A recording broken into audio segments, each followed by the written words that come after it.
A legislação no campo evolui e se adequa a novos tempos. Acompanhar e implementar as mudanças relacionadas a questões trabalhistas é importante para garantir a segurança jurídica do negócio rural. O Cairo Rodrigues está com a Deolamara Bonfá, advogada especialista dessa matéria. Isso mesmo, Márcia. Vamos agora para Ji-Paraná, lá em Rondônia, conversar aqui com a Deolamara. Bem-vinda ao programa Noticiário Tortuga. Bom dia. Bom dia, muito obrigada. A gente aqui agradece pela sua participação. E, Deolamara, o nosso tema aqui hoje da nossa conversa são aí essas mudanças trabalhistas que têm acontecido nas leis brasileiras e como que isso pode impactar o produtor rural que tem uma fazenda aí com vários colaboradores.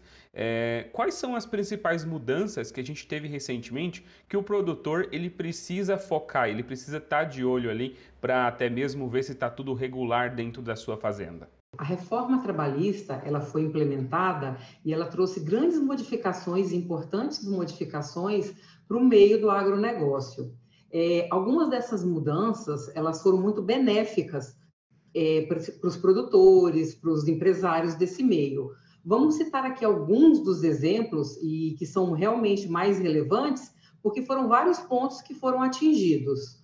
Hoje, nós temos uma modificação na lei, onde diz que a jornada em itinere, que significa aquele tempo que o empregado ficava no trajeto de ida e volta para o trabalho, esse tempo antes existia uma discussão se ele era considerado como tempo à disposição do empregador ou não. A reforma trabalhista ela implementou, através da própria lei, que isso não deve ser mais considerado como tempo à disposição do empregador. E isso traz uma segurança jurídica muito grande para o meio. Por quê? Porque antes existia uma dúvida. Isso ficava a critério das pessoas que iriam julgar essas demandas. Ao passo que, com a reforma, hoje nós temos a certeza de que a jornada à disposição, a jornada no período considerado jornada em itinere, não é configurado como tempo à disposição do empregador.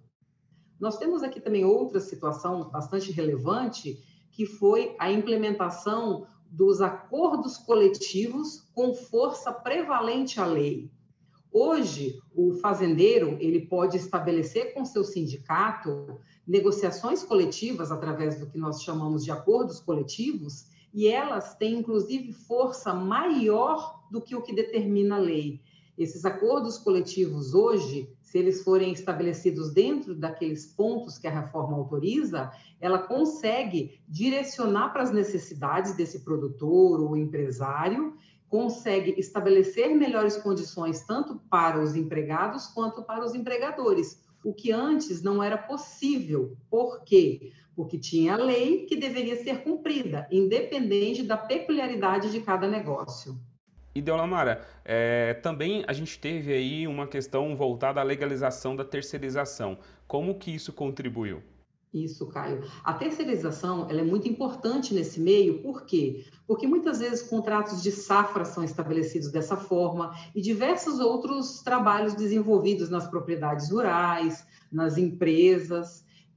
Antes da reforma, esse trabalho temporário, ele somente poderia ter uma duração de 90 dias.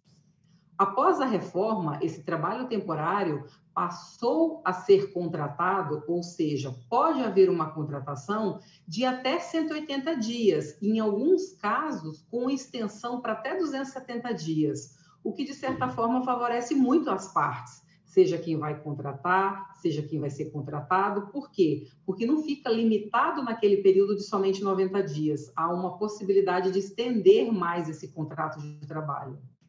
E é muito importante o produtor ele ficar atento a todas essas objeções aí, principalmente nos termos trabalhistas, porque isso coloca o patrimônio dele, a atividade dele em segurança, né? Cumprir todas essas normas é fundamental, né? Muito importante ficar atento às modificações, porque seguindo a legislação, esse produtor, esse empresário, ele consegue dar uma segurança para o seu patrimônio, como você bem citou, Caio. Então, é realmente muito importante ficar atento e perceber essas modificações. E também é importante o produtor ter um assessoramento jurídico, né, Deolamara? Muitas vezes uma consulta a um profissional da área jurídica, ela vai evitar que existam conflitos, que existam tratativas incorretas ali na hora da contratação, vai auxiliar para que o negócio seja feito de uma forma onde não vai haver divergência.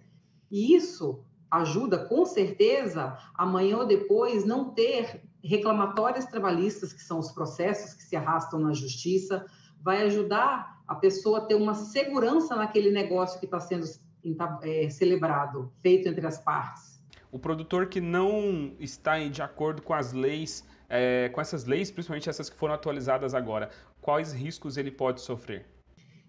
Nessa situação, especificamente nesses exemplos que eu dei, da jornada em itinere, ele consegue, como eu disse, ter uma segurança, então não prejudica muito ele seguir ou não, porque todo funcionário que estiver no trajeto não vai ser considerado como tempo à disposição. Mas ele observar o contrato temporário é muito importante, por quê? Porque ele consegue uma contratação por um período maior, né? E não somente aqueles 90 dias. Se ele não observou que a lei autoriza ele a contratar por um período maior, ele pode cometer um erro de só contratar por 90 dias e depois ter que rescindir esse contrato, contratar outras pessoas no mesmo período que a lei garante a contratação de um único prestador de serviço. Com certeza, e isso é mais segurança jurídica, como a gente já falou aí, para o produtor e para o colaborador também, né? Deolamara, quero te agradecer mais uma vez pela sua participação aqui no nosso programa de hoje. Muito obrigado. Qualquer novidade, estamos aqui à disposição. Caio, nós é que agradecemos. Muito obrigada pela oportunidade.